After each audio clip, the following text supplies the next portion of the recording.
You will find a lot of closed doors when you're an immigrant. Behind those doors, there are opportunities, there's success. How do you open them? Language is the first key.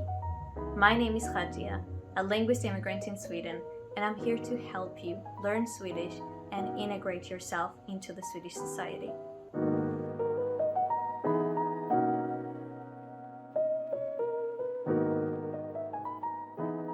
Welcome to Module 4. On Step 1, we cover articles and their use with definite and indefinite nouns. On Step 2, we learn the so-called "det finns" construction, which translates as "there is" in English, and we will see how articles are used in this type of constructions. We already know that there are two types of articles in Swedish, en and ett. When these articles are standing in front of the noun, it means the noun is indefinite. For instance, en bil, ett bord. You use the indefinite form of the noun when you're talking about a non-specific member of a group or a category. For example, har du en bil? Do you have a car? Not a bike, not a van, a car. One member in the category of vehicles. Another example could be that I have lots of pens, like I do here, and you need a pen. Just any pen. It doesn't matter to you which one I give you. So you ask me, kan jag få en penna? Can I get a pen? And I'll give you just any pen. Now, to use the definite form, you need to consider what information your audience already has and use that as a guide. But before we jump into what rules apply in how we use the definite form, let's start with the formation. In the definite form, the article moves to the end of the noun, and this indicates that you're dealing with the definite noun. For instance, en bil becomes bilen, ett bord becomes bordet. There are a few minor rules that you should keep in mind. When a noun ends with a consonant, you add en and et at the end of the noun in the definite form, like we did in bilen and bordet. Pay attention that you only use one T and not double T. On the other hand, if a noun ends with a vowel, then in the definite form you only add en and te, as in en penna, pennan, ett äpple, äpplet. Now, if we go back to our example and you want to borrow a pen again, but this time I only have one pen on the table, then you ask me, kan jag få pennan? Can I get the pen? And I understand that you mean the one that's on the table, based on the context.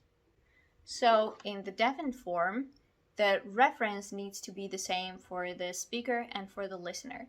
And the listener needs to know that you're talking about a specific subject or object. How can the audience know which specific subject you mean? Number 1, based on the context, as in the example that we discussed just now. I know that you see only one pen on the table, and I know that you mean this pen. Now, related to context is another rule that applies in cases where a certain thing is the only one for a given society or for a given environment. For example, Sweden has only one king.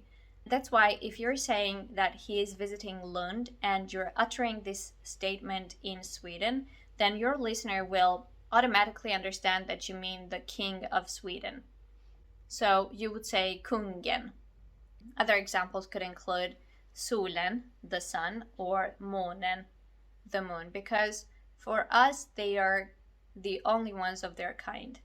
Another case is when you use a relative clause and you refer to the subject using som, which, that. For example, the guy that works here is kind. Killen som jobbar här är snäll. Or the book on the table is interesting. Boken som ligger på bordet är intressant. And the last one and most obvious case is when you mention something for the second time. For instance, if I have already told you jag har en bil, I have a car, and I continue speaking about the same car in the second sentence, then I will use the definite form. So, jag har en bil, and then bilen är röd. The car is red, because you already know which car I mean. Now a little bit about formation.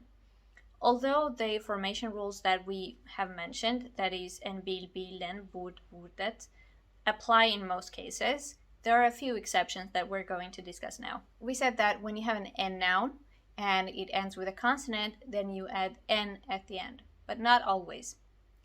If you have an N noun that ends with EL, ER, and UR, then these nouns only receive N at the end.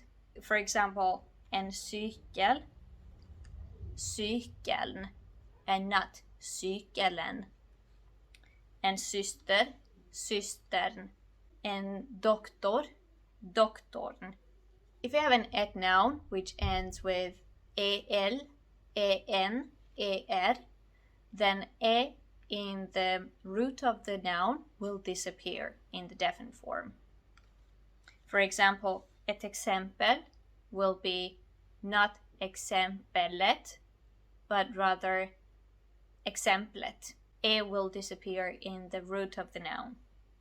Ett vatten will be vattnet. Ett fönster will be fönstret. Ett nummer will be numret. Pay attention that you have double M in the indefinite form, but only one M in the definite form in ett nummer. Lastly, if you have a noun that ends with M or N, and these sounds are long and stressed, then you will use double M and double N in the definite form. For example, ett rum, rummet, and kam, kammen. Ett program, programmet. En man, mannen. En mun, munnen. En vän, vännen. When you pay attention, you notice that the sounds M and N at the end of these indefinite nouns are a bit prolonged, and that's why they become double M and double N in the definite form. The division between definite and indefinite nouns becomes very relevant in constructions such as det finns, there is. Pause the video and answer this question. What's the difference between pennan är på bordet, the pen is on the table, and det finns en penna på bordet, there is a pen on the table? The difference between these two constructions is a matter of shift in focus.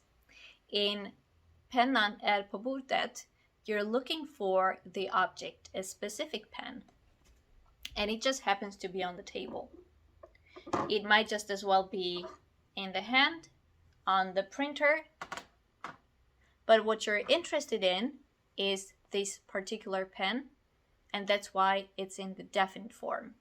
On the other hand, when you have the construction det finns en penna på bordet, your focus is the location on the table. You're looking at this particular table and you're observing, what do you see here?